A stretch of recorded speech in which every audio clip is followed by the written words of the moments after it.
Will you please all rise for the Pledge of Allegiance?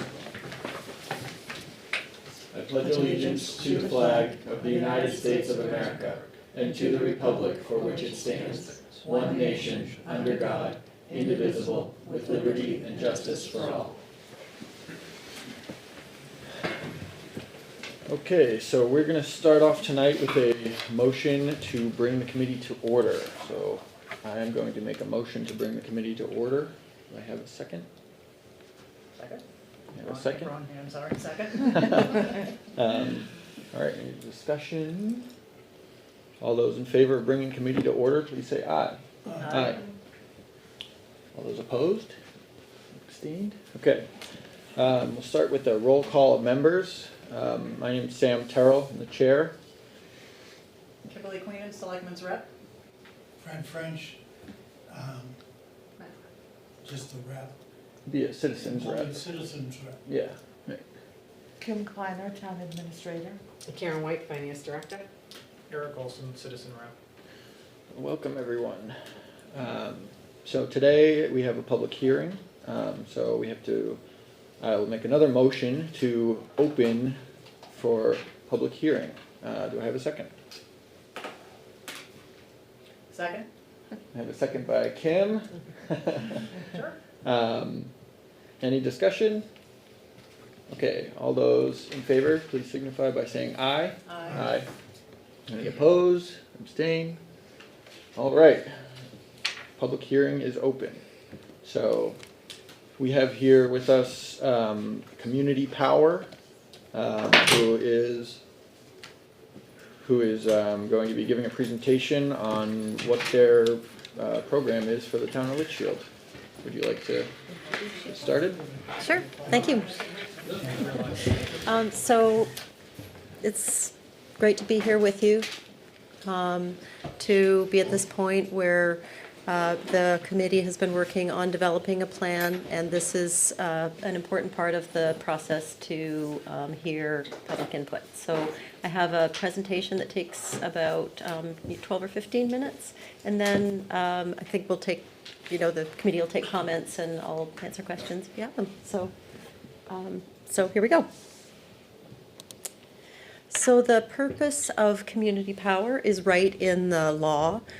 The RSA 53E was passed in October of 2019, and in that RSA, it talked about providing the benefits of markets to small customers. So you might know a business, you might have a business or know that business and industrial customers can receive better rates than residential customers. And so at the core of the success of these programs is that we bundle together residential customers, and then we bring the benefits of the market, which include cost savings and also consumer protections. There are other benefits. And then the RSA is also flexible for providing more opportunities for communities to meet their goals should they wish to do so. So what is community power? It is where the municipality procures electricity for residents and small businesses. It only affects the supply portion of your electricity bill. And I have an electricity bill front and back on some slides, so I can show that to you where it would affect your bill. It does not affect the delivery of your power, emergency services, or billing. So all of those stay with your electric utility. In Litchfield, that's Eversource, and they would continue to provide emergency services if you're without power, and they provide all billing and all transmission and delivery. And the way we work at Standard, I didn't introduce myself. My name's Emily Manns, and I'm with Standard Power. And the program that we're proposing here in Litchfield is a stable rate fixed term contract that the town and the program would choose for. And that provides competitive rates, consumer protections, and the opportunity for for renewable energy options and program goals. So how do we get better pricing for you? Most customers are on the utility default supply that is purchased every 6 months on a rigid schedule for a rigid period. So sometimes they get lucky and they go out on market day and they get a good price, but mostly those prices are very restricted, and it's quite easy for large customers to beat them, and we do through buying power. We group customers together, we use market timing, we know when to buy, and we use contract length. We choose a number of months, typically 24 months, but it could be 18 or 30 or something else to provide savings. And then these programs are also popular in coming to communities with renewable energy goals. I don't believe Litchfield has particular goals for renewable energy, but that's also another reason why you'll hear more and more. There are something 70 or 80 programs launched or in the works in New Hampshire that are going forward with renewable energy goals, and they're renewable energy markets, and they're choices the program can make. And so I can talk more about that if you have questions about that. Do you want to take some questions while you give the presentation from anyone who has any, or do you want to just go through the whole thing? It's Either really way. up to you. I'm fine to take questions if. Okay, I think if anyone has a question, they can speak up, yeah. Sure, and then I'll have you, since I'm sort of circled here, I'll just have you recognize questions, but I'm Yeah, fine, yeah, I'm really fine to absolutely. take questions if, perhaps we'll just stick with the topics, because I do, hopefully I'll cover all the topics Yeah. as we go along. Thank you. No, sure, thank you. But I also want to point out that so we have cost savings and we have renewable energy options, but there's also consumer protections. So residential customers now have choices for electricity. So you may know someone that got a great price, but at the minimum, those options need to be managed. If you let your contract expire, those programs have usurious rates. And so, the highest rate I've seen was 29.99 cents a kilowatt hour for supply only. So that customer brought a bill to a hearing like this and said, what am I paying for supply? And they were paying over 40 cents a kilowatt hour. So residential customers take up that at about a 10% rate. Most customers don't want to deal with that, can't deal with that, can't get savings out of the competitive process right now. So this program is supervised by the municipality, and by a program that doesn't have introductory rates, and it doesn't have terrible renewal rates. It just operates for the benefit of the customer and consumers. So those are consumer protections. It has local control, so the program and the town make all the decisions. And then it has opportunities for energy planning. We can support local renewable energy development through bringing expertise, and then education and awareness in venues like this. So the next two slides are just a Eversource utility bill. On the front side of the bill, I've highlighted the place where it says supply. Roughly supply is about half your utility bill, so community power affects about half of the cost of your utility bill, but not the other half, not the delivery portion. And then also on the front it says your electricity supplier is. If you're not sure who your supplier is, that's where you would find it on your bill. It would say Eversource if you're a default service customer, and it could have another company there. For program participants, if Litchfield has a program, and for program participants, this is where it would say Litchfield Community Power. That name is reserved for your program. And then on the back side of your bill, there's another place where it shows who your supplier is and how your charges are calculated. So in the highlighted portion, you can see it says 600 kilowatt hours, kWh, that's the use for the month, and then a rate, this says 10.9 cents a kilowatt hour. This is an old bill. But the point is that is the line that community power affects. So the way the program works, so right now, all electric customers in town are either on utility default supply or they're on competitive supply. So basically, you either choose competitive supply or you're on utility default supply. There's no other option for you. And so for customers that didn't make a choice for competitive supply, for a program, they get automatically enrolled, or they're eligible for automatic enrollment in the program default. So you don't have to participate. you can take action and not be automatically enrolled in the program. There's a whole, there's a 30-day window before the program starts. There's outreach related to it. But the heart of the program is that this is an opt-out program, so you're automatically enrolled unless you take action.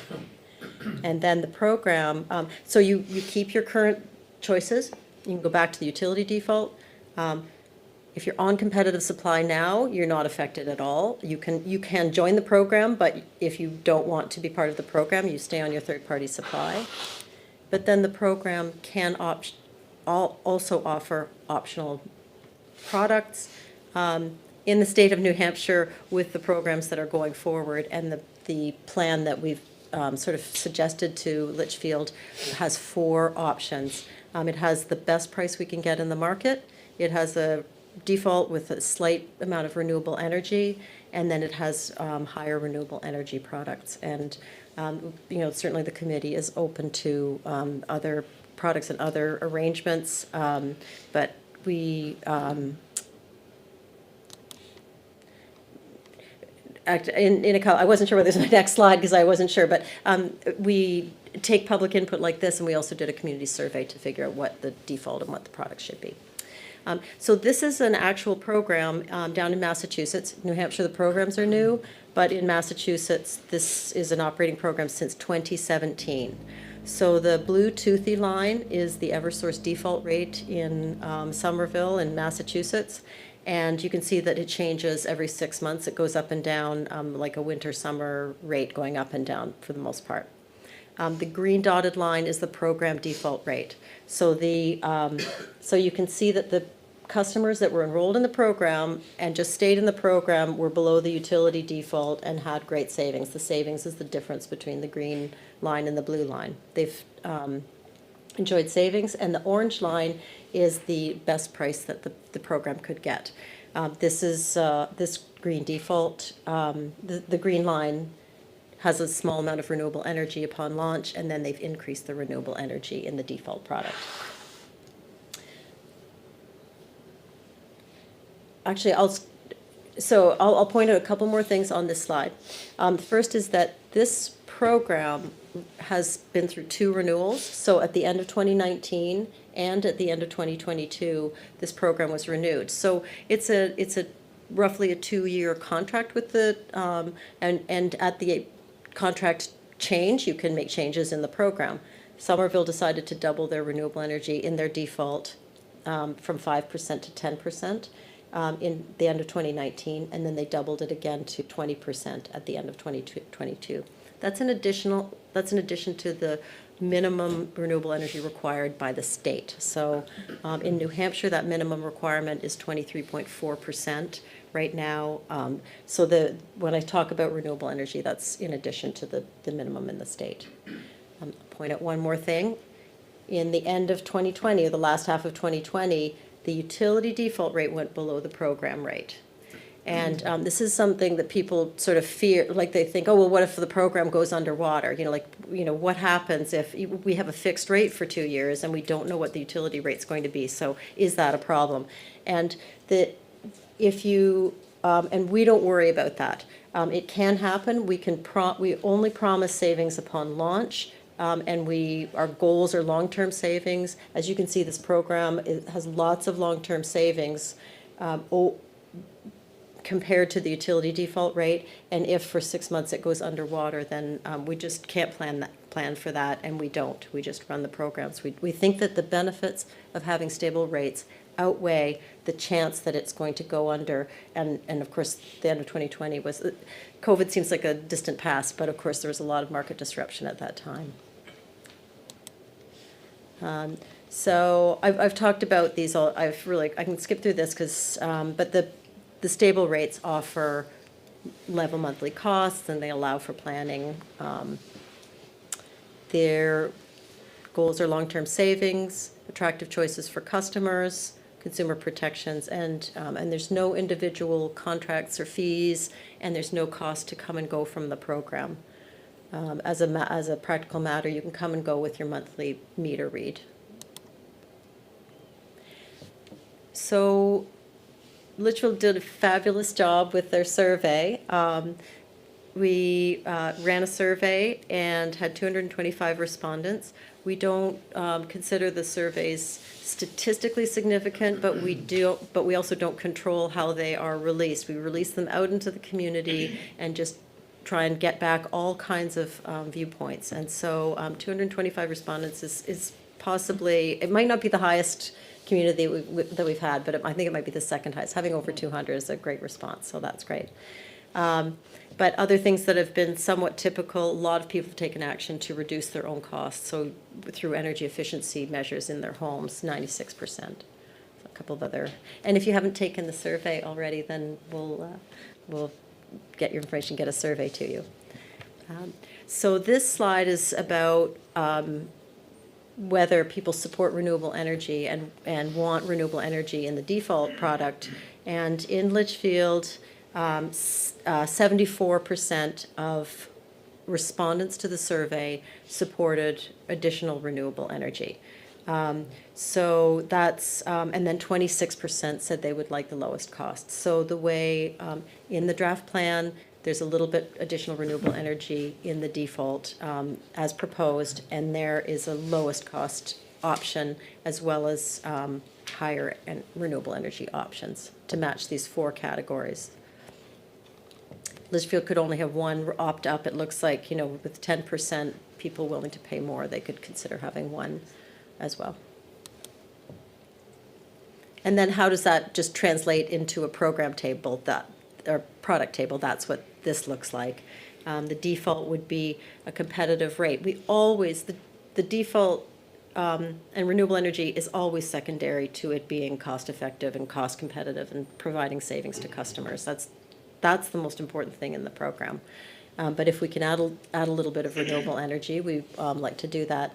And then the lowest rate is the best we can get, meeting state minimum requirements, and then some optional products. So this is just my checklist to make sure I've covered everything. So we bundle customers together. Those eligible on competitive supply are not eligible for automatic enrollment. You will not be pushed into the program. If you're already on competitive supply, you are not eligible for automatic enrollment, but you can join. And we just suggest that you look at your contract to make sure you're not going to suffer any exit fees. It provides choices. It's a fixed price, fixed term contract. And electric assistants keep their current benefits. The program doesn't, those benefits are calculated separate from the program, so the dollar value of those is capped so they can have the program rates and keep their benefits. And also, I guess there's budget billing. Customers are also you can participate in budget billing and be part of the program. And then work on local energy initiatives. And I don't believe I've said it already, but there's no cost to the municipal budget. All program costs are embedded in the cost of the program. So just a couple more slides in the timeline. We're in the process of drafting a community power plan with public input. Once the plan is finalized, then it goes to voters for local approval, and it goes to the state for Public Utility Commission approval. After both of those approvals are received, then the town can proceed to procuring power and launching the outreach for the program launch. So I just wanted to say a couple things about standard power. Litchfield has choices for community power services provider, and so we're providing these services at no cost to the town. We are hoping to work with the town of Litchfield to implement and launch your program and operate your program. We are a New Hampshire energy broker from since 2010, so providing commercial industrial customers with similar services. And I can talk about our group net metering program. That kind of gets a little detailed, but we are providing community power services for 27 communities, and we've launched 4 programs. And so, and then this is the last slide. I have 2 more slides if we have questions about them, but they, I just wanted to show you our team, and that's my last slide for the presentation. Okay, So great, thank you for thank you listening. very much. So at this point, this is a public hearing, so I saw a few of you jotting down some notes. You have any questions or about the program or comments or what you'd like to see from the program? Anyone wanna come speak up? Yeah, a few questions. Yeah, So what happens today, we're so familiar with like Eversource, if we're an Eversource customer, who supports the infrastructure if your program is used? Eversource. All the delivery, poles and wires, emergency services billing stay with Eversource. This is just a contractual agreement for supply. So what is Eversource's response as they lose revenue because your program is implemented? So supply, great question. Supply is a pass-through cost for the utilities. So they are not financially harmed. They make their money on poles and wires and emergency services. They're not harmed, and they are on record supporting programs that save customers money. And what's the impact, since Litchfield does not have any renewable energy market right now? Is there anything that's negative because there isn't? I'm not sure what, oh, you mean that Litchfield doesn't have its Yeah. own resources? So renewable energy is, has been decoupled from electricity. Okay. So for like 20 years, across the country, nationally, regionally, locally, there are renewable energy markets. Mhm. And they are basically all renewable energy generators, from rooftop solar to wind projects, produce two products: electrons, electricity, and renewable energy credits. The renewable energy attribute has been separated from the, Separated. yeah. Okay. So we can, so we focus on class 1 renewable energy to provide the additional renewable energy in your program. And that's auditable and locationally verifiable. That's real renewable energy. If Litchfield built a facility, or if a neighboring town said, we are building a project and do you want to participate, then we would go and try and buy those renewable energy certificates so that your program could have, as local as possible renewable energy. And that's, we do go and look at sites and see where the power is and knock on, call developers to see if we can be an off-taker for renewable energy certificates and or power, Okay. these programs are just getting started, but we are actively working with developers. And there's actually a lot of developers in New Hampshire right now. Apparently this is a market that's attractive for them too, so. Okay. On slide 9, can you explain, because I'm unclear, that 50 and 100% renewable options? Sure, What is that? What's that mean? okay, I think you passed. Yeah. there. Right there, Yeah. yeah. Oh, So so the state minimum renewable energy is 23.4% right now, and it tops out at 25% in 2025 Okay. in New Hampshire. So we're suggesting that we could add a little bit of renewable energy into the default to increase renewable energy and also kind of to preserve the opportunity to do that more in the future if Litchfield wanted to. That's kind of the point of the default. But if customers want more renewable energy, then they can choose another product, or the program can offer another product where half the power is renewable, purchased through renewable energy certificates, so, or 100%. And what's the relative cost comparison to the basic program? So it's about for the 100% renewable, it's about 3 cents a kilowatt hour. So I can show you that. Okay. I can show you, I'll show them the rates for, I did bring this slide to, because that answers this question here. So we launched programs in June.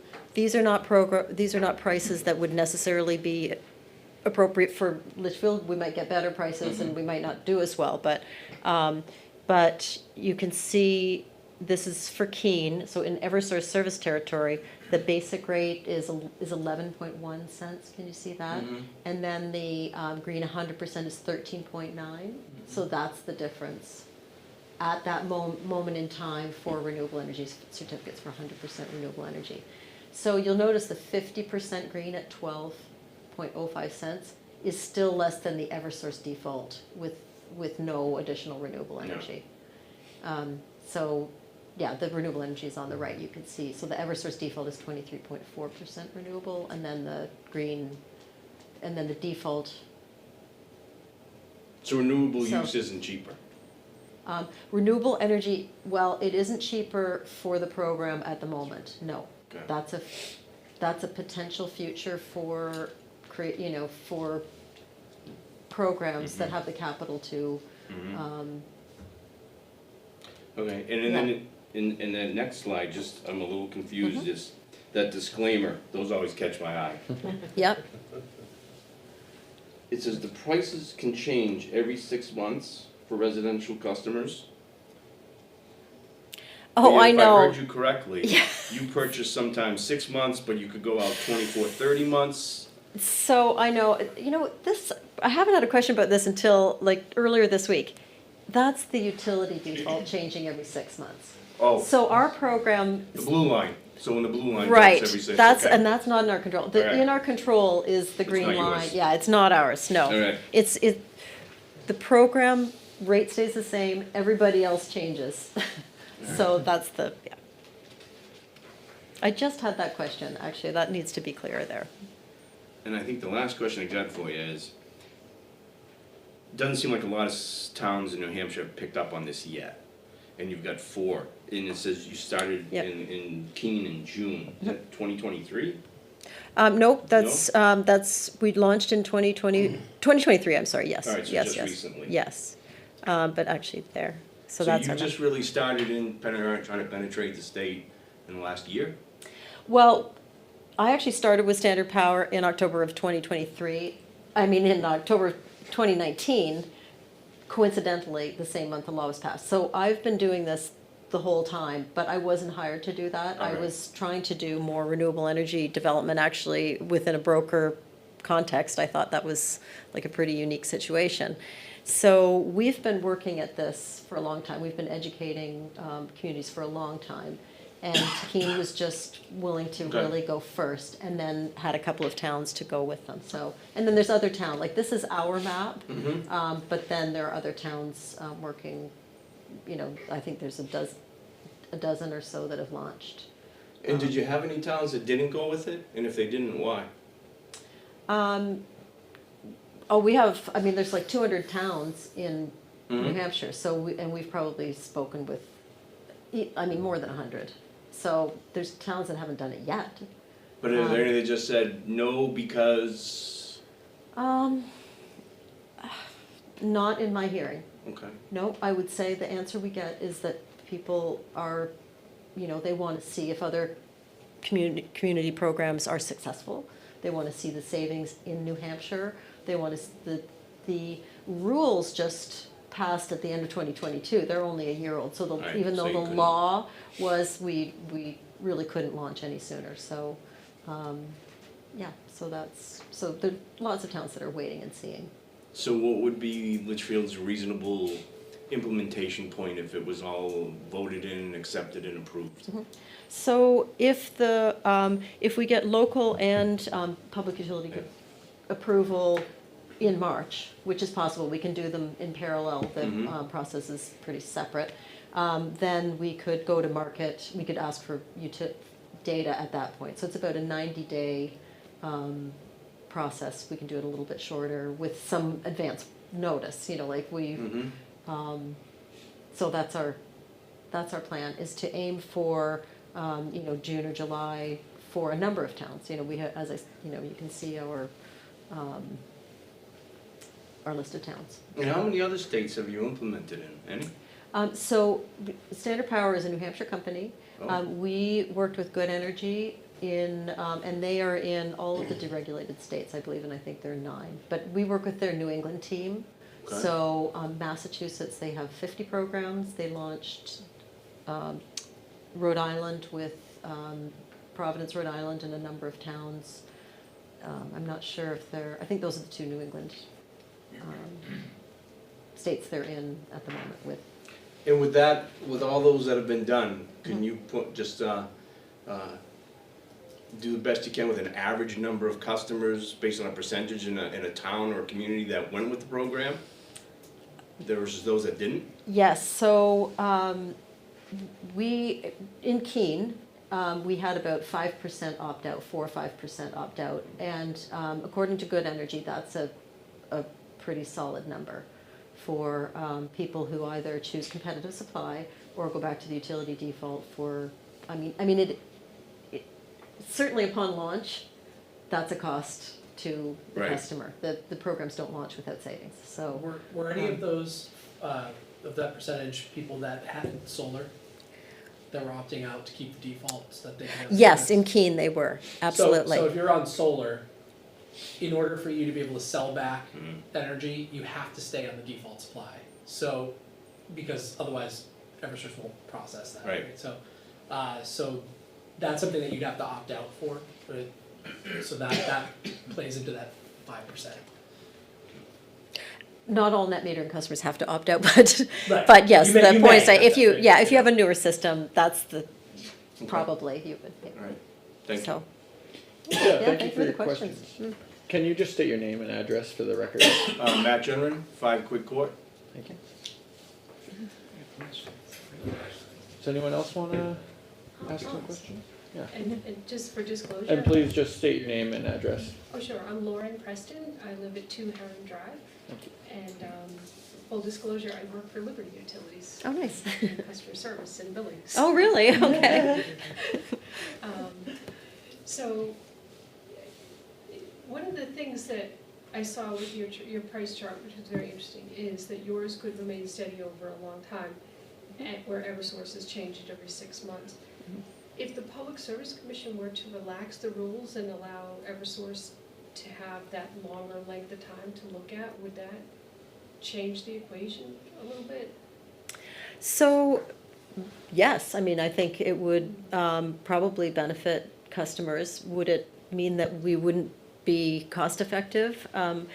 I have two answers to that. One is that with a fixed price contract, we're not talking about 5 years, we're talking about a couple of years, and the Public Utility Commission works slowly, so we are likely to have a long look at that. And also, we are, brokers that look for competitive opportunities. So we're competing in marketplaces all the time, and I don't expect the utility could do better than we could. We will evolve as well. And the other question is, if some extraordinary market conditions were to happen and your, say, 12-cent, oops, making up some 12-cent price all of a sudden was a loss for you all, but you had to, you couldn't supply the power at 12 cents, but you had to sell it to us at 12 cents. How does that work? Who's on the hook for the difference? Great question. Again, all of these are great questions. We work with top national and regional suppliers, so they contract for the power. As you know, like power supply is cost plus. They produce power, and they may buy 100% of the power, or they may hedge a certain amount, but the supplier takes all of the supply risk and the migration risk. So customers coming and going because of wild price swings, they take all of that risk. We don't, actually, you don't sign a contract with the broker, you don't sign a contract with us, and then, so the municipality, the program, nobody is on the hook. The supplier's on the hook, and they're on the hook whether, half the customers leave in town. They're the customers that remain get the price for the program period. And my last question is, if a substantial number of the community were to opt in or stay in with this program, does it lend any benefits to the town? Like, does the school get a discount, or does the fire department get a discount, anything like that? So the law allows for some creative use of the program. We don't launch that way. I mean, and certainly if Litchfield made a proposal, we would consider that, but we don't propose creative. So for instance, you could have like a fund, you could take a fund for energy efficiency that could benefit the school, something like that. The way we launched our programs and the way we anticipate launching in 2024 is just the straight programs and savings. And then 2 years comes up quickly, or, you know, we can look to ways to do that. Really, taxpayers and program participants are like the same people, but they're separate in terms of the program. And so, but it's a great idea, and the law can allow for creative things like that to meet other community goals. Thank you. Yeah, thank you for your questions, sure. Thank you. Anyone else? Okay, does anyone from the board have any questions? Yes. It's more for educating the public who's here and watching, just to reiterate some points. And I just noticed from this slide, it's very interesting, and Sam and Matt, you're on the planning board, you used to be on the planning board, can appreciate this. National Regional Planning Commission is our town and the surrounding 12 towns. We're a commission that plans regionally. I just noticed from this tonight, if you look at the launched ones, Keene and Wilton are in the National Regional Planning. We're in one of the 13 towns, right? Approved is Milford already. And if you go to planning, you're in the planning stage now. I see Lydenborough, Litchfield, Pelham, and Amherst. So that might be a coincidence, but when I'm at these quarterly meetings, we don't work together to do this, but independently, the 13 towns in this region are going that way. So I just wanted to point that out. On the bill, I know you had an old bill on your slide. Yes. You said there was a 1-800 number that if somebody wanted to opt out, it was on the bill. But I don't know if it's on this new bill, this old bill or not. Or just if it isn't, where would it be? Yes. So on the front of your electric bill, and the highlighted portion on the lower right, your electric supplier is, and it gives their name and address, and that would be a line that would provide assistance. There's also, I didn't talk about a web presence, so the town would have web-based services where you could get more information, you could fill out forms, or you could get information on net metering, or you could get more numbers for assistance. So Just anybody watching out there, if when they get their bill from Eversource, will have the one line saying who the supplier is, but if they want to cancel, or they can call that 1-800 number, right? yes, and that's the most effective way. The supplier is the one who has the most up-to-date information and can help you right away, but there are other ways to opt out. There's several ways to opt out or join the program or change products. So I only have one more item, and thank you for that. When you had the statistics about the 64% with like extra renewables, can you go to that side? I think Yes. you just misspoke and said 74%. Did you hear that? Oh, did I say that? I just want to make sure people know it's 64%, which is still high. You know what? You had it on the slide, right? I think you just misspoke. and said 70. Oh, I was no, thank you for the question. I was adding, actually, Adding The other to two. it. adding the Okay. green, all of the green. Gotcha. I thought it was Yes, just the 64. All right. yeah, I was adding So it is the whole. 74 with all types, whether it's, a little bit or all renewable, right? Okay. Yes, Good. So- 100% plan. thank you. I do have to point out, this is the question that was, there were two different versions of the survey that were released, and this was the question that had the two different answer pools.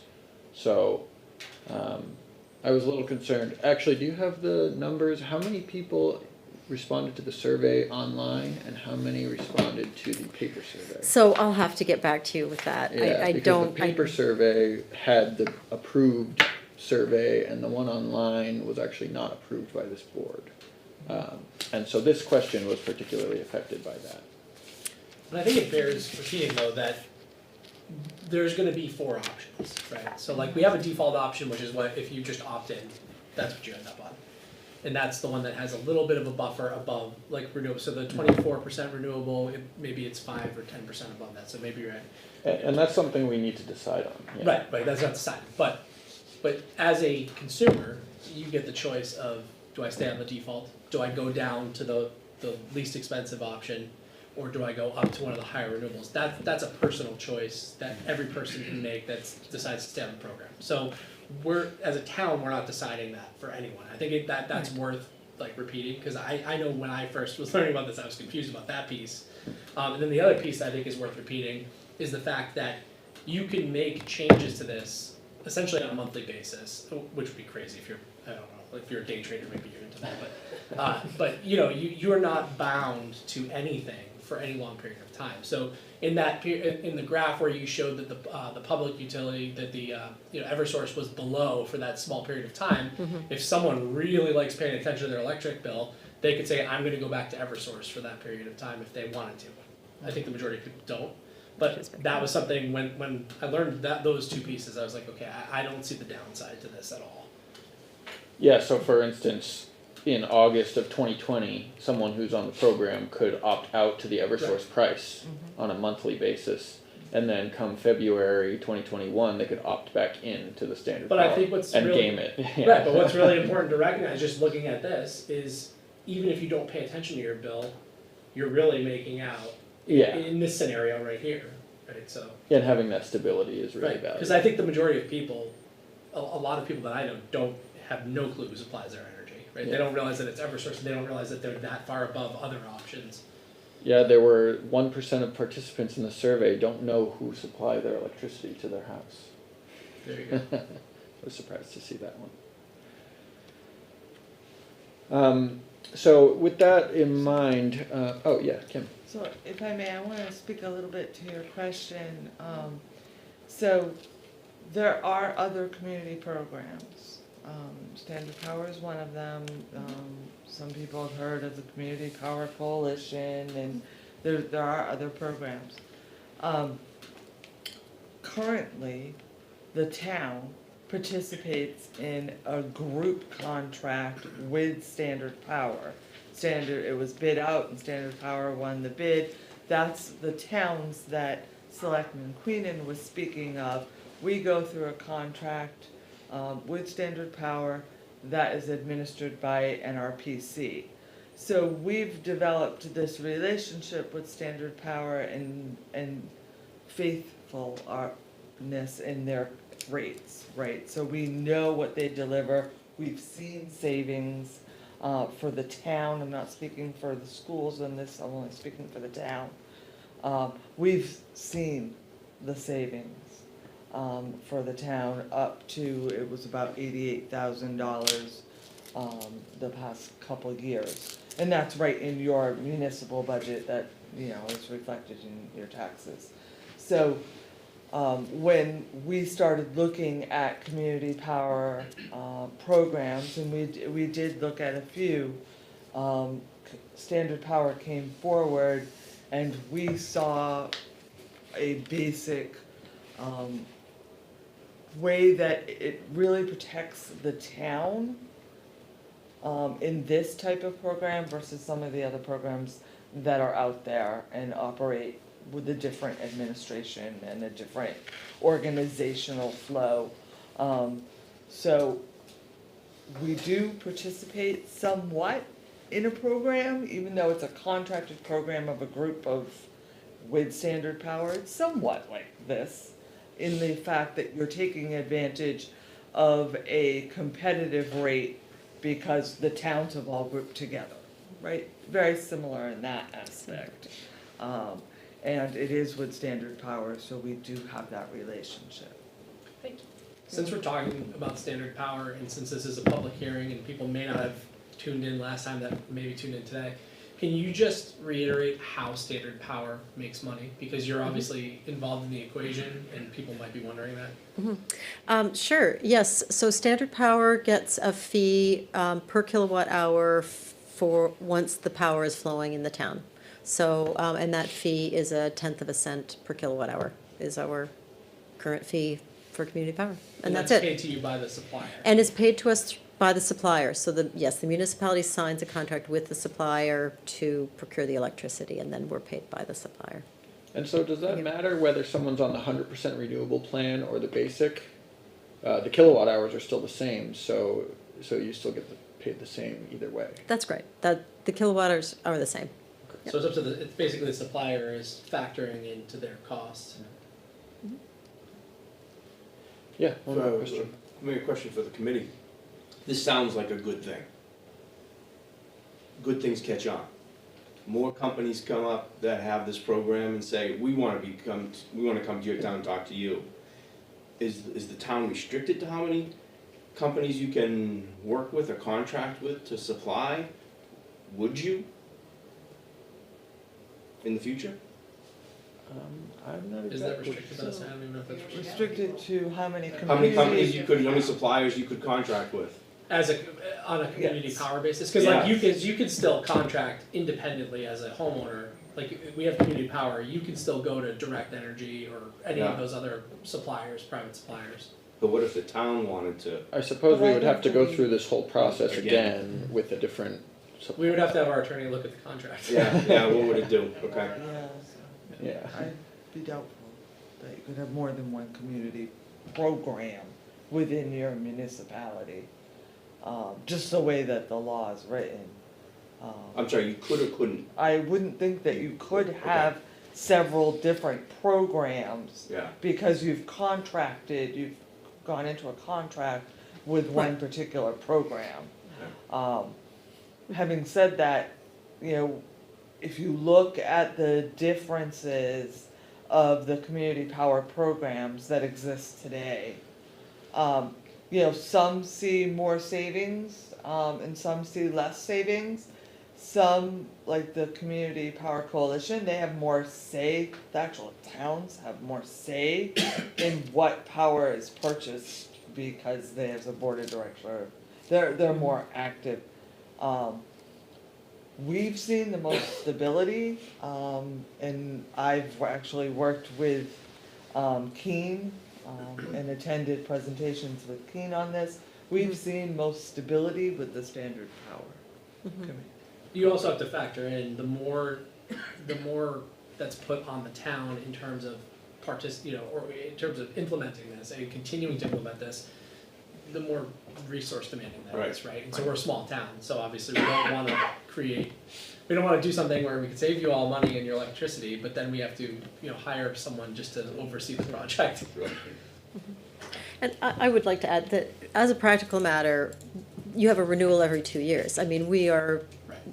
working to earn your renewal business through the time. So we are in effect competing with other opportunities and going to, look forward to evolving your program too.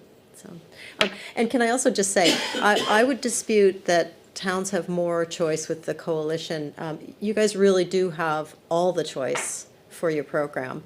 With the coalition, there's a board of directors, so towns the size of Litchfield may or may not be on the board. You might not have say at all. I mean, you do have a voice, but you don't have to do what other towns are doing. So we're, we'd like to, we plan to be very responsive, and we think we're more flexible than the options that are out there now. Yes, and to the point that was just made, there's a lot of ask. So we're a small town, we may not have the capabilities that some of these larger towns have that have energy staff right within their municipality. And they have people that are that have experience in choosing power and power alternatives. We look to the experts to do that. That is not some expertise that we have upon the municipal staff at this time. Okay, so are there any more comments from the board? I had one more. So we need to actually decide on there's 4 plans: the basic, the default, and the 2 optional plans. Right now, they're set at the minimum, 1 to 10% renewables, 50% and 100%, but those aren't hard and fast. So do we want to have a discussion right now with the public about what we want the options to be? What do you all think? Fine with that. I don't think we want 1% additional renewable energy. I think 10% is reasonable. But are 50 and 100% desirable? Does anyone have any hard feelings about this? I think if someone's going to opt for something like that, keeping something that's 100, like if someone's gonna go with 50% or 75%, they're probably someone that feels very passionate about renewable energy. So why not give them the option for 100%, right? Because I think if there's really, in my opinion, two factions of people with this. There's people that only care about the bill, and then there's people that are very passionate about renewable energy. Right. I don't think that there's like so much of a gradient in between that we have to get down to nitpicking, like, should we be at 50 and 75? Yeah, okay. That's reasonable. And these results back up what you're saying, right? Can you, would you mind going back to Yes. 64% that? Right? And it kind of, those numbers are kind of needed on the slide you just had, right? So if you go back, if I'm gonna put 64%, said I would like extra renewables, if I can pay about the same as I pay today, right? Mhm. And then the next big group is, I would not like more renewable energy, that's 23%. And then you want people who want extra 100%, that's another 10%. So really you're saying the 74% of people want renewables if they can get a good price. That's really what it's coming down to. Which, by the way, based on Yeah. the numbers, Which is backs lower up. than what they're paying today anyways. Right. Yeah. Right, for I don't the, think it's yeah. basic. And I think when we talked last time, it was, we're talking really a very small difference in the per kilowatt hour price. In your the monthly bill Right, is transparent. You can see the price difference, and it's very small.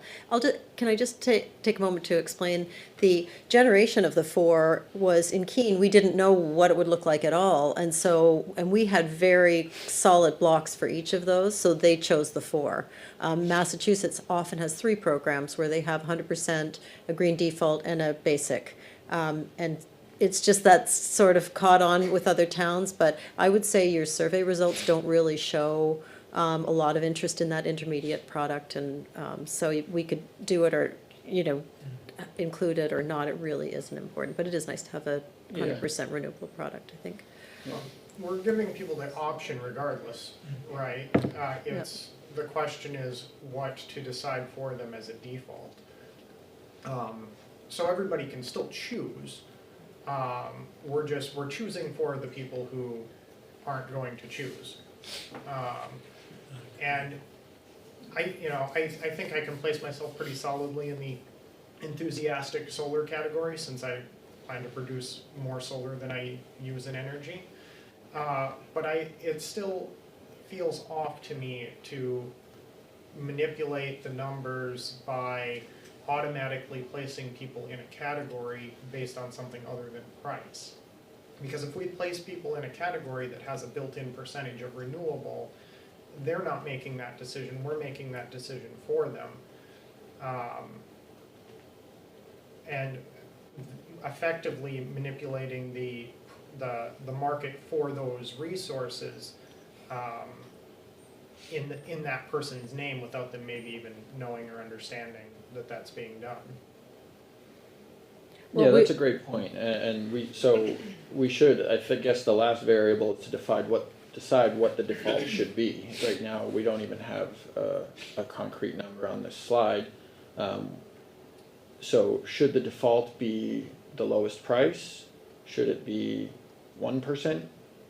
That I think is the last thing we need to decide. Should it be 10%? Should it be zero extra? There is a reason for the range, and that is that if and actually, I've forgotten whether I'm ahead or, okay. You'll notice in 2017, when this program launched, the prices were very close. So in that instance, they're not going to go to 10% and be even closer or above the default. So the range is there to provide the town with flexibility. It's just, it's more of a philosophical difference about whether do we preserve the ability to have green energy in the default in the future by putting a placeholder in there. 1% renewable energy is 18 cents on an electric bill at current renewable energy certificate rates. So it's indistinguishable from the basic rate, but do you preserve that for the town, for town goals?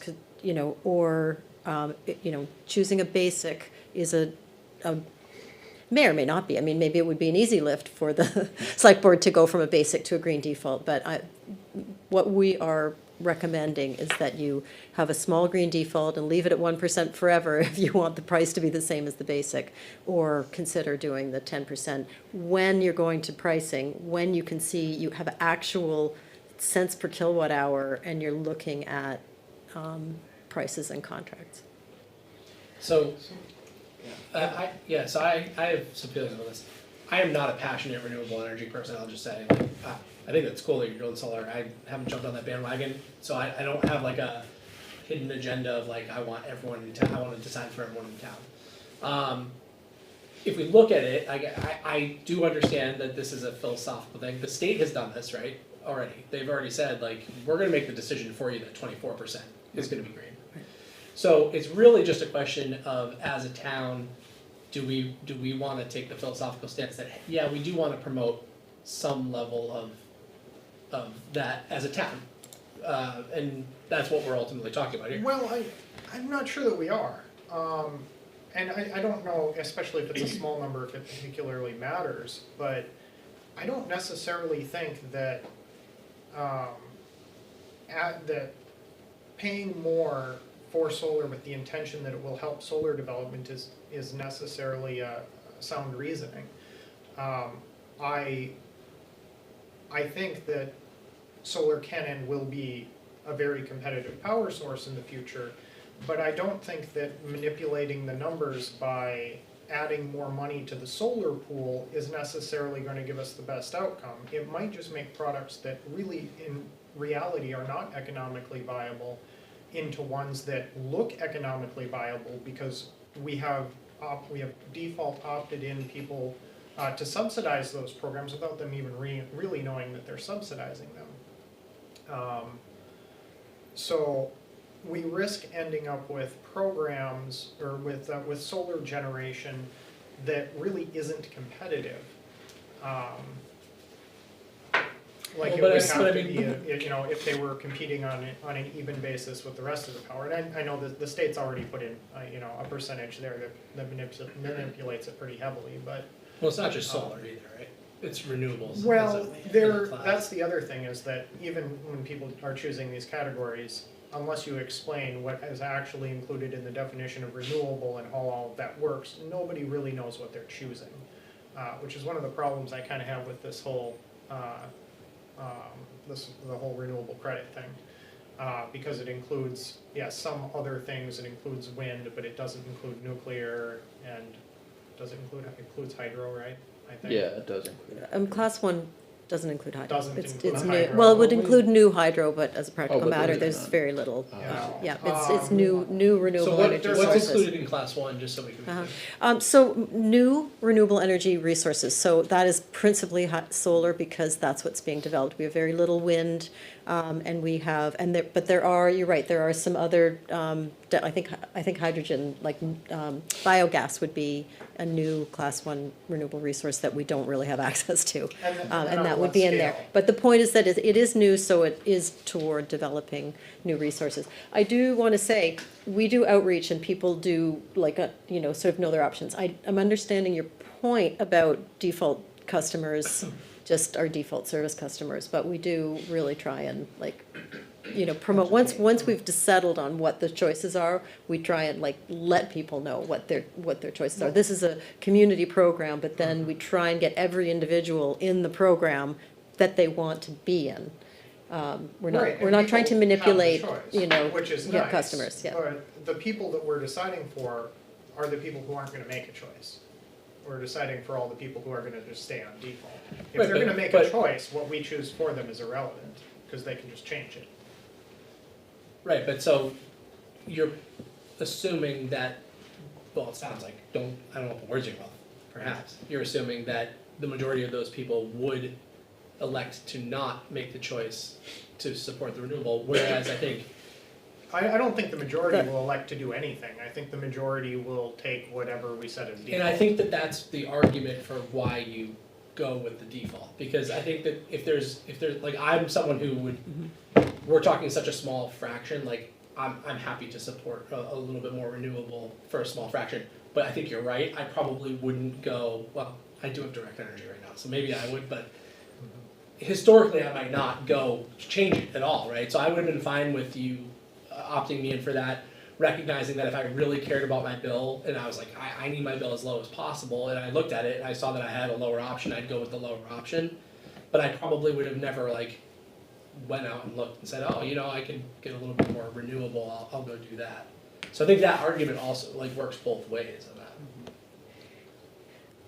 Yeah, we have one. What did the other towns do that approved or have implemented a program? So, And in terms of this question, is the context of the oh, absolutely, no, this is a discussion right now. The towns have the choice, so of the programs, well, of the 4 programs we launched, all had a green default. Yeah. But we launched against 20-cent utility rates. So we had 100% renewable energy under the utility default rate. But they do have green defaults. We have, of the list, we have one that has chosen a basic default. And we're, kind of wondering whether that's the exception that proves the rule. I mean, this is what the survey results are, what we say is people think that people of limited means or, that they want the basic cost, but the fact is, over and over again, we see survey results that say people would like a little bit more renewable energy. So I have to say again, this particular question is kind of tainted in the way that the survey was given out to the public. I'm wondering, of the 64% who said, I would like extra renewables if I can pay about the same as I pay today, would have chosen, I would like the lowest cost, if that was an option on their survey, but it wasn't an option on their survey. Instead, it said, I would not like more renewable energy. And people aren't really going to pick that one because they don't dislike renewable energy. So they just go with the big one there, 64%. So this question is kind of tainted in that matter. I think question 4 on the survey is actually a more important one that we can look at, and it says 94% of people want lower energy bills, and about half of people want increased renewable energy in town. Mm-hmm. So with that, it's my personal opinion would be to make the basic the default and allow the people who want more renewables to opt for it. That's what makes the most sense to me. So the point of the default is that they get both. So it's not an either or. That's not you don't have to choose between the two. Also, we haven't had the opportunity. You haven't had a committee meeting since.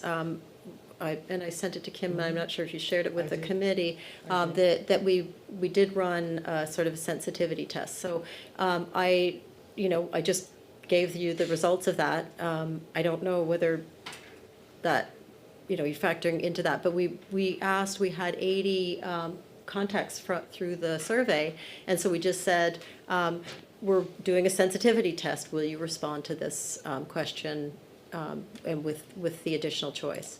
So we did try, and I think we have another 15 responses or something since we added the question online. I mean, I think we can look more at this, but maybe we're overanalyzing something that, we've never said is statistically significant. We're trying to get signals from it. Mm-hmm.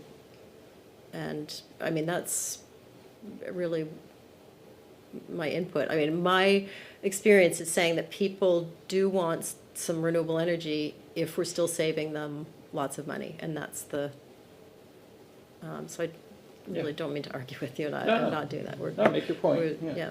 You may have more buy-in if there is a low rate with a little bit renewable, because people might buy into voting for this. Mm-hmm. But I am looking, I don't want to go into a data analytics, but if I look at question 7, whoever filled out the survey, the 200 plus people, 0% said they had an electric car, right? So, however, they performed energy audits, 14%, installed energy efficient windows, 43%, improved their insulation, 45%, I'm saying it wrong, the thermostat that you can program, 63%, and purchased energy efficient appliances, 72%. So you can either take it that they're trying to obviously save money on their electric bill, or that also means, to me, they care about the environment, cost and maybe environment, because they're getting less fuel and it's not hurting the planet. So, again, it's how you look at this data, but I think we should look at that as well. I think you're probably right in your conclusion, but the thing to remember about that is if I'm filling out this survey, did I purchase an energy efficient appliance? Well, they're all advertised as being energy efficient. Did I purchase LED light bulbs? Well, they banned the other kind.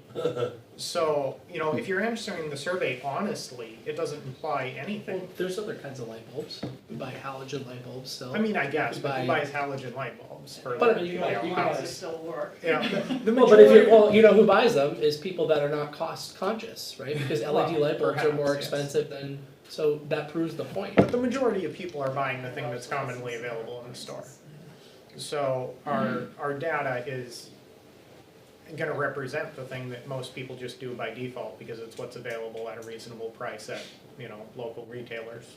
Yeah, but the planned obsolescence of our appliances is another, I don't wanna go there, but they are efficient windows, insulation, thermostat, so they're trying to reduce the bill. One, or they're saying, I wanna save the planet and not use as much fuel for we're getting it today. But It's we a didn't tough ask, read we on didn't either ask the of them. question, would you like to reduce your bill to the absolute lowest price? Like, we asked, would you like to reduce your bill, and we're still talking about reducing their bill, so I guess we don't really have that question answered. Right, which would have been in the survey, if we had released the approved.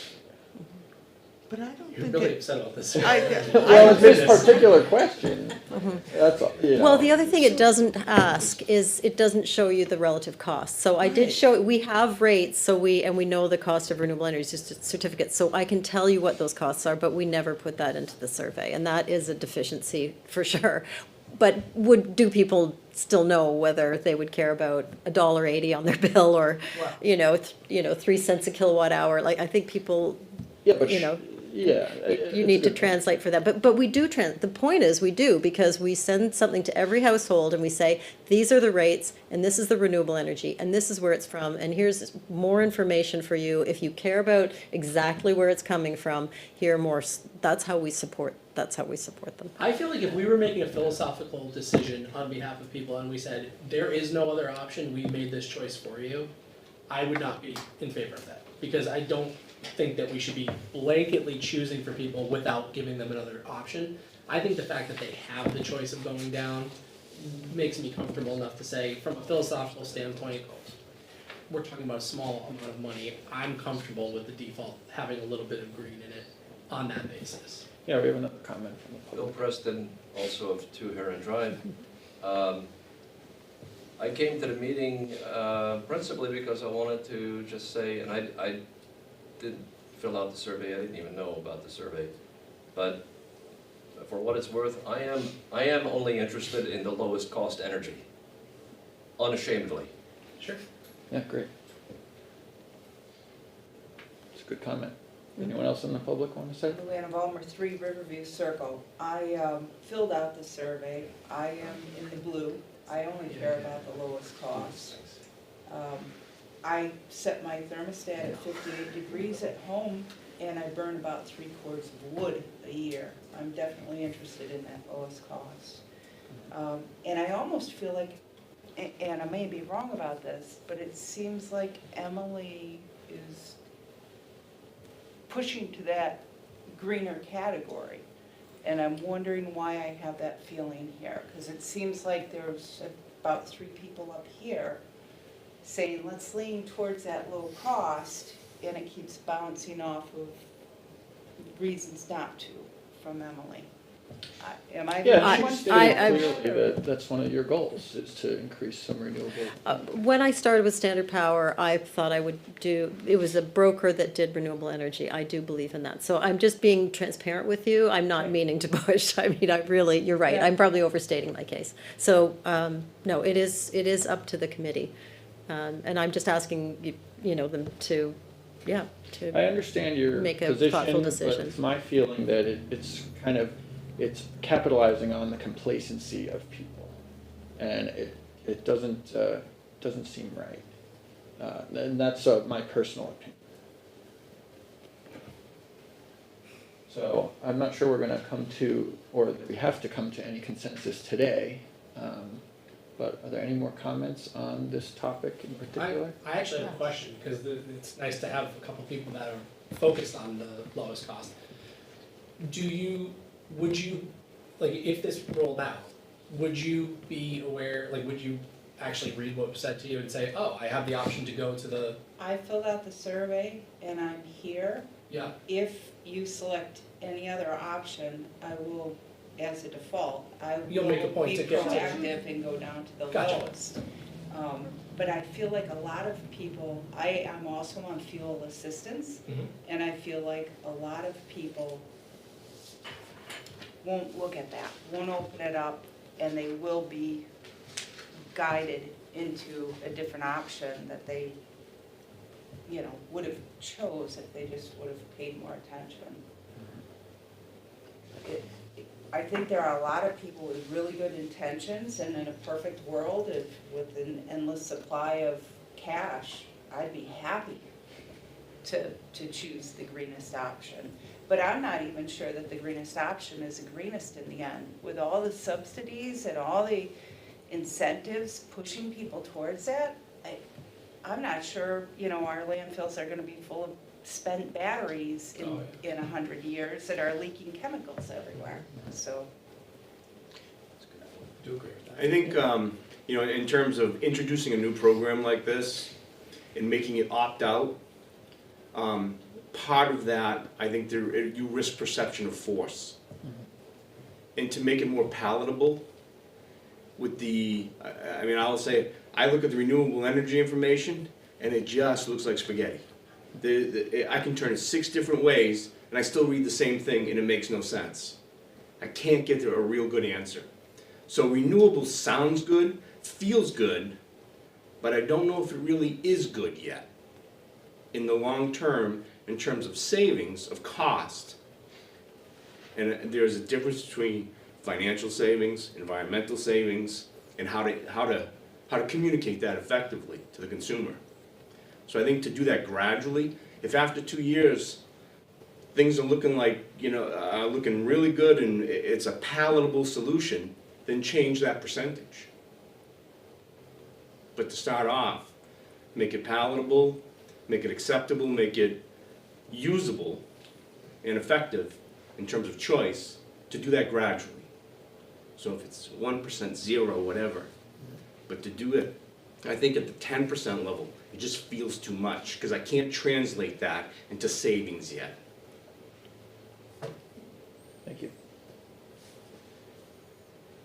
So, 2 things. One, do we need a decision before it goes to it looks like it had to go to the state as well. Didn't it have to go to some application had to go? So we need a decision at some point, but I agree with what At you some point. said.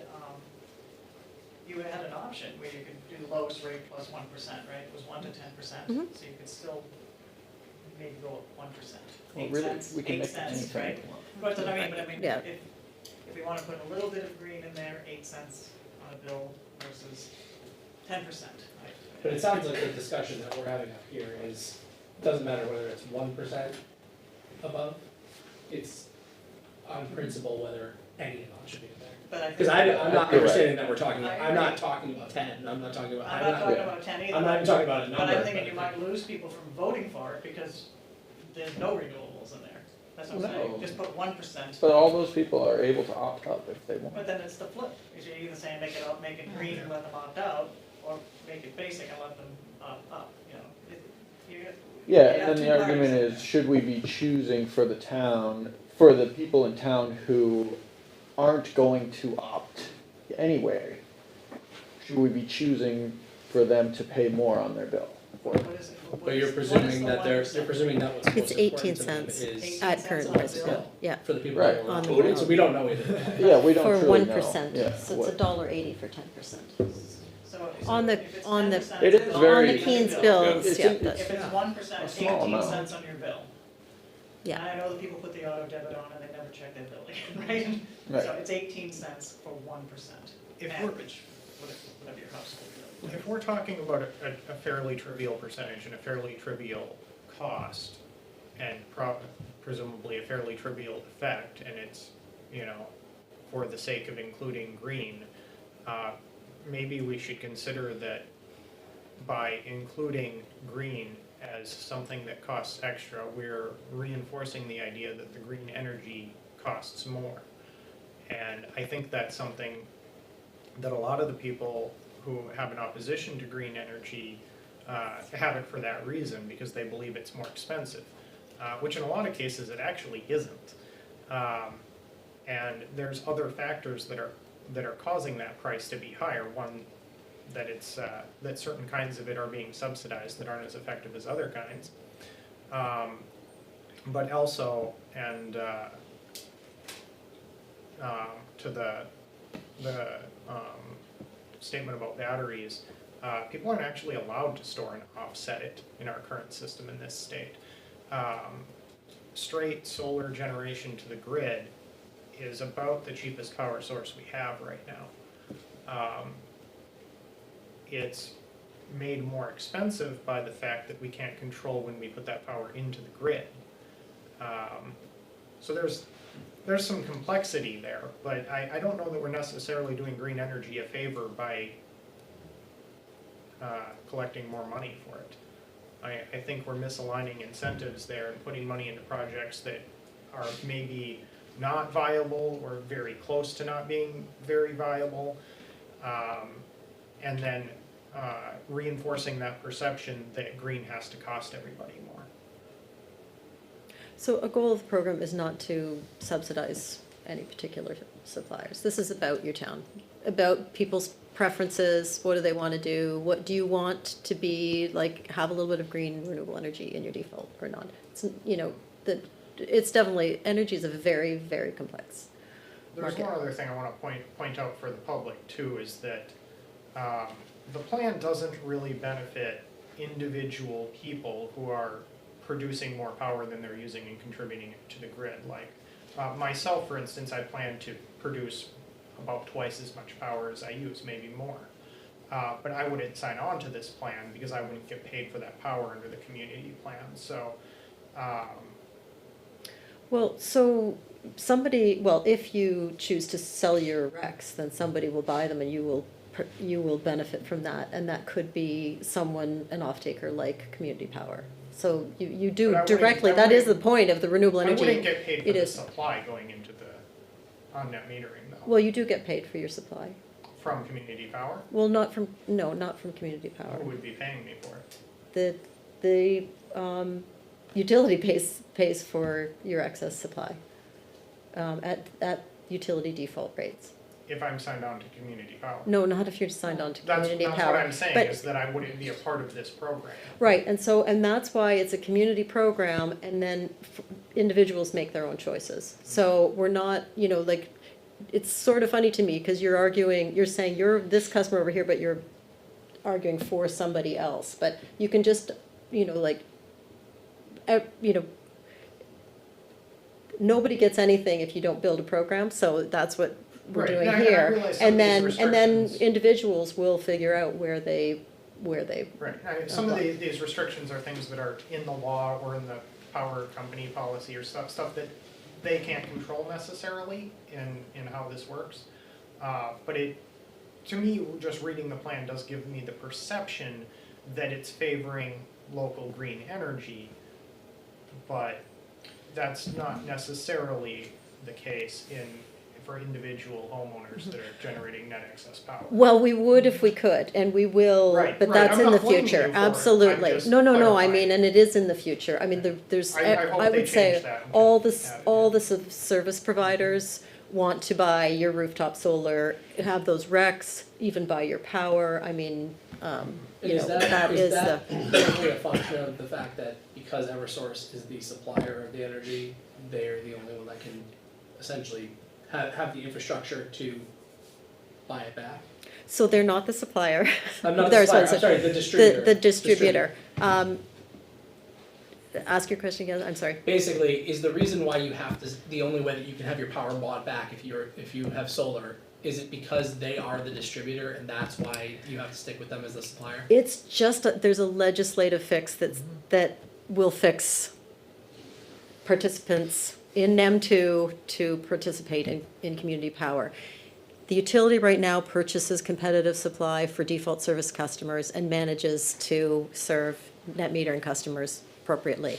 We know they can do it. They just point to a law and they say, this is preventing us from doing the same thing for community power. It's literally a legislative fix. It's, Gotcha. you know, we hope it's soon, but there's no timetable that, so that, yeah, that's not a problem that, So once that's fixed, that will benefit the people that don't produce 2 times the power that they, that'll because I don't produce, know that everyone can, right? Like, not everyone can get enough solar to, well, I don't know, maybe. No, it's not common yet, I suspect that'll change. Yeah, well, that's, you need some capital to put more panels up and then you produce, so then that's another, you know, it's all math, it's all, you know, but. so when do we have to act, when do we have to act on this? I think that's a question for you, So Emily. it's your timetable for the warrant article, I mean, you'd want to approve a plan with a default product, so I would say, Do we have more you than know, one public hearing, or is I- this one? We have a second one coming next week. I think that's Mhm. when we are planning to approve. Okay. So the Mhm. public hearing next week is actually on the 4th. It says, no, it is moved to the 4th because CIP was canceled. So that Sam and Selectman Queenan can be at the planning board on the 5th. We are moving the public hearing to the 4th. Is that a In change? answer to That is a the change. warrant article, we've had discussions with legal counsel, and because there is no municipal cost, meaning a cost that influences the budget that impacts taxes, we have a little bit more time. It's not due on the 14th. All budgetary warrant articles are due on the 14th of December. So we have a little bit more time. Since we do have legal counsel still reviewing some of the contract, I would suggest we wait until that data comes to us. Question with, when you said that was it Somerville? Yeah. So when they adjusted Mhm. that default from 5 to 10 to 20, Mhm. did they already know the purchase price? Yes, well, in the moment. So they would have gone out, you know, a year, 8 months, some period before their renewal, and they would have been in the market, figuring out where is the market, what are the prices likely to be. And then, so by the time they signed the contract, so it would be this city would have had a goal to say, here's a range, or we want to double it. I mean, I suppose they might have tied their hands, but they would have known when they signed the contract, those rates, Okay. each So time. for- I agree. Mhm. I don't see much sense in moving a program like this forward unless we're saving our residents money.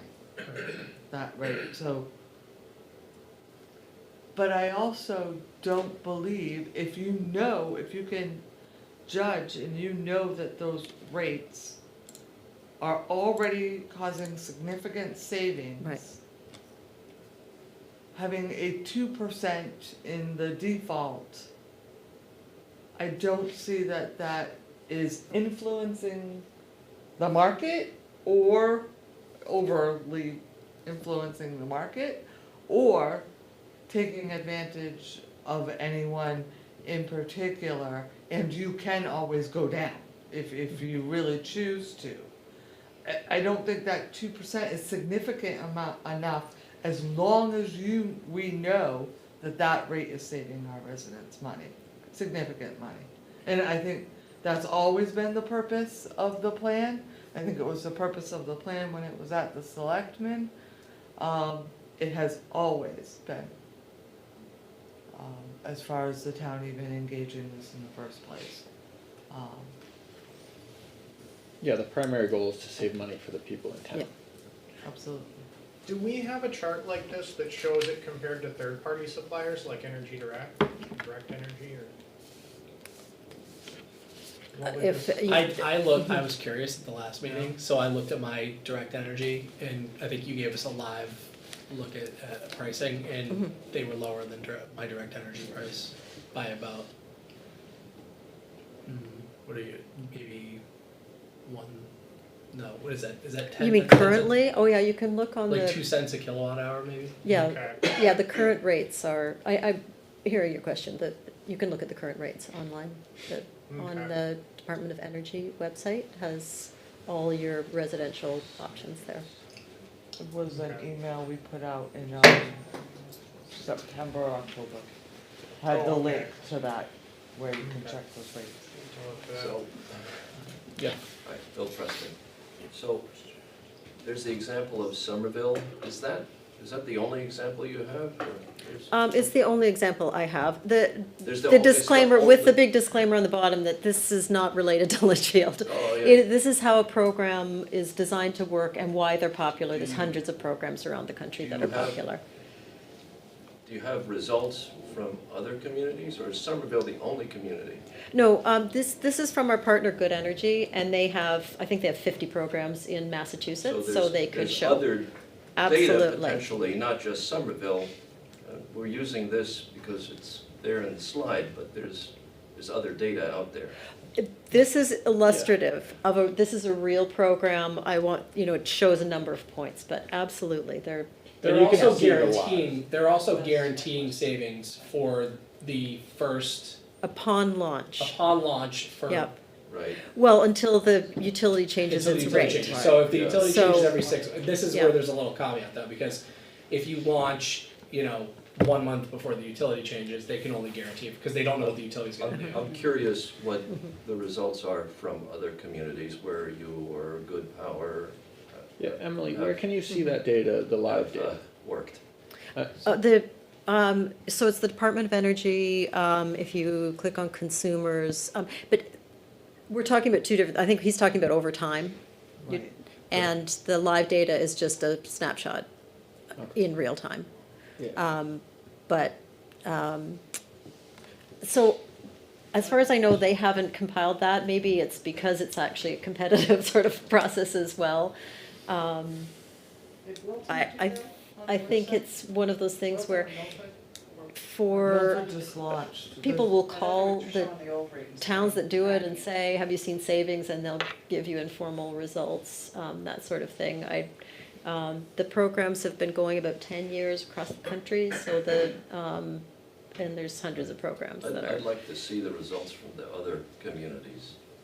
Yeah, Kim, did you say Wilton maybe? I'm not sure, Wilton, I've heard good things Well- about Wilton and Milford, and I But thought they're they were gonna start relatively tracking young. it on their Right, website. yeah, so I showed you this, these are real numbers too, so this is our other data point, this is from June. So the program rates are in the top, and they were launched against 20-cent utility rates. So we didn't know, we didn't say, oh, we'll give 10% savings over utility rates or anything like that, we just timed the market, we just said, these look good to us, we're going to do this, and the communities decided whether they were gonna do between 17 and 30 months. They chose 30-month rates. So we always are flying blind. We're always looking forward, but we are looking for successful programs. The town, the supplier, us as a broker, customers, we all want the program to have savings relative to the utility default that we can't anticipate. But we are flying blind. The difference I see is that your longer contract term allows stability of price. Right. Not necessarily a savings, but predictability of what the price will be. Where staying with Eversource has ups and downs depending on how long they're allowed to buy their contracts out. And for someone like Direct Energy or one of those others, you're buying into a contract term. So it's your individual situation versus the town as a whole. And we value the stability. Of course, if they were par after a couple of years, we'd be kind of sad about that. But it would still be par, or it'd still be, maybe some marginal savings. We are, but as a broker, we've had lots of savings for large customers. That's our business, so. Yeah. Okay. This data now has me confused. So if I'm reading that correctly, first launch basic, there was 23.4% renewable energy used there, Right. and there's a few cents lower in the rate. So of what we're talking here, we're kind of waffling between, the 1 and 10% box, just talk, that's what was there. The savings that a launch with that low a percentage of renewable would have even greater savings. Yeah, if you went with the basic, you'd have Yeah. more savings than if you went with the default. Right, but even with a higher renewable at 23.4%, Now, that's the Oh, lowest rate that's for the state renewables minimum. you can get. state minimum. Yeah, Got you it. can see for the utility you. rates, they all All are. right, got No, it. no, that is the state minimum. Got it. Because there are always customers who want that product, like that, we always would Yeah. include that. Okay. All right, thanks. In towns that have launched, how many people opt at all, any up or down? Right, so, I don't know whether I used to know that for, probably when we were launching Keene, I had that answer, but, so I only have Keene, and that group as, and right now, upon launch, we had like 2% move down, 2%, or maybe 1% to 100% and 1% to 50%. Again, the rates were all the rates were below the utility default, so, actually, I think it was 2 down and 2 100% and 1 went to 50%. So generally, a very small percentage of people opt any direction at all. We think we had some confusion, or Keene thinks that because there were two providers launching at the same time, and we did things a little bit different, Keene thinks that people thought they would send their card in to opt into the program. So they had a lot of, calls about that. So we're working on our materials, obviously, to make sure people understand that the card is for opting out. It's not for joining the program. It's not, of enthusiasm. So we're not quite sure if it's going to settle out The other higher. challenge But with that data though is how many of the people that didn't opt in another direction were because they liked what they had versus because they didn't look. Yeah. right. Right, I know, we always assume the default service customer isn't paying attention, but that is, having savings and renewable energy is like the sweet spot is trying for. All right, any other comments on this? Any more from the public? Okay. With that, we already talked schedule. We have another public hearing next week, next Monday, December 4th, and that's at 7 p.m. Here at the fire station, right? I believe it's at town hall. It'll be moved to town hall. Okay, so public hearing, December 4th, 7 p.m. at town hall. And will we have council's review of the draft plan then? So Joe is working on it and is going to send it to you, so that you see it. I will check with him tomorrow on the progress of that. Yes, so after the last meeting, I thought he was gonna send me changes and then I could reflect on those. So the draft I sent back didn't have the benefit of your, meeting Yeah. with him. Yeah. So I, He has it. yeah, He's so looking if he at it. wants to, discuss anything or, whatever works for you, I've just tried to be responsive on Yeah. getting something back to him, as he requested before he sent. I didn't really take notes that meeting, so I was trying to, and then you had some comments on it. I was also trying to be, responsive to the comments. So, George's comment. Right, right. yeah. Yeah. Just technically, do we have enough time do we have enough window to post another public hearing? Is that all set? The public hearing is, It's the 4th, On but do the we have 4th. enough days to post it to the public, or is it already? Yes. Okay, I just wanna make sure Oh. we have no problem there. Just a technical question, sorry. yeah. And from our perspective, like in, timing, your process wouldn't get held up approving the plan by the end of December. Like the PUC process takes 60 days so as long as it was, you approved it early in January, your process would still not be, your local approval would still be on critical path. So just if that gives you any comfort to, So when do we have to send this to warrant articles, if not on the 14th? Because it's not budgetary. So we would have to have all of the, really by the second week of January. Okay, Because So we we have have more to time. have it in time for, posting of what we call posting of the warrant. okay, so seeming as this isn't a periodic meeting, I'd like to have another meeting scheduled after the public hearing on the 4th.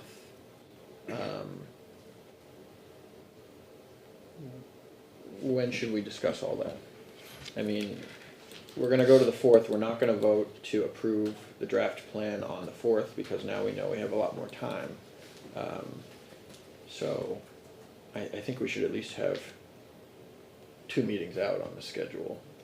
I No. think the hope was after the 4th, we would have some time to discuss the draft. If we do not, you'd be looking at having a meeting either the week of the 4th, another night, or the week of the 11th. And either way, I would encourage you to pick a day, because as I'm Mhm. going through them, there are meetings every night. Yeah. So, yeah, and it is nice to give the select board a little bit of flexibility. I mean, I was just saying that, as far as, you don't have to decide on the 4th. If we had imposed that deadline somehow for you, I just wanted to be sure that wasn't Yeah. something that was coming from us. No. But I don't think if the selectmen have a meeting on December 21st, and I don't think if this article, is held up until then, that's a problem at all. Okay. Okay, so then we don't, I'm sorry, what do you mean, we don't need to meet again until the No, I'm just saying that originally we had discussed having the, information ready for the selectmen on the 11th. I don't think that necessarily needs to happen. We could have it ready for their meeting on the 21st. So there's, But there's meetings every day on the week of the I 11th. believe the only night that there isn't is the 13th. That's perfect, good for me. I- Wednesday, the 13th, there's a school meeting which ends at 5:30. Okay. What does the rest of the board think? Can we meet on the 13th? Do you wanna check with council if he's gonna be back to them in time with the draft before we schedule something? Or do you wanna, I certainly can, if that's the, I mean, cause Committees. ultimately, our attorney has to get back to them, Yeah. right, before we're even able to discuss something. Okay, so then, I guess we should just leave it flexible. And, well, why don't you find out from, like, when, if he plans to get that back to them, how long do you need on your end? Well, it depends on how many revisions he Right. makes, but, like, there's a whole process that doesn't involve us, that they need to go back and forth on before, they're gonna have something for us to look at, so. that is true, except that I would say that because of the availability of having, staff here to record the meetings, the availability of rooms, and the general posting requirements of a meeting, if we choose the 13th, we lock it in, we book the room and all that, then I can work with Okay. with Joe to make sure that we have that, and he has that as a tentative goal. Okay, And then we have that target too, yeah, I Right. mean, I think I we're have- better with the target. Yeah. yeah, okay, so the 13th is good for me. Does anyone have any objections? Okay, great. Alright. Okay. And I think the goal would be to get the plan back to you to look at before the 13th, so Right, we'll right. try and, give the committee as much time as possible to. Back to 6 o'clock or back to 6? Doesn't really matter for me, 6 o'clock, you like? Okay. 6? Okay, 6 works. Okay, I think we did public hearings later so that we weren't interrupting people's schedule. Okay, so is there any more discussion? Any more comments from the public? All right, then I will entertain a motion to adjourn. Do I have a second? Second. I have a second. Any more discussion? All in favor, please signify by saying aye. Aye. Opposed? Abstain? All right, motion passes. We are adjourned. Thank you all very much. Thank you. I appreciate it on that. It's true, I mean, everything is.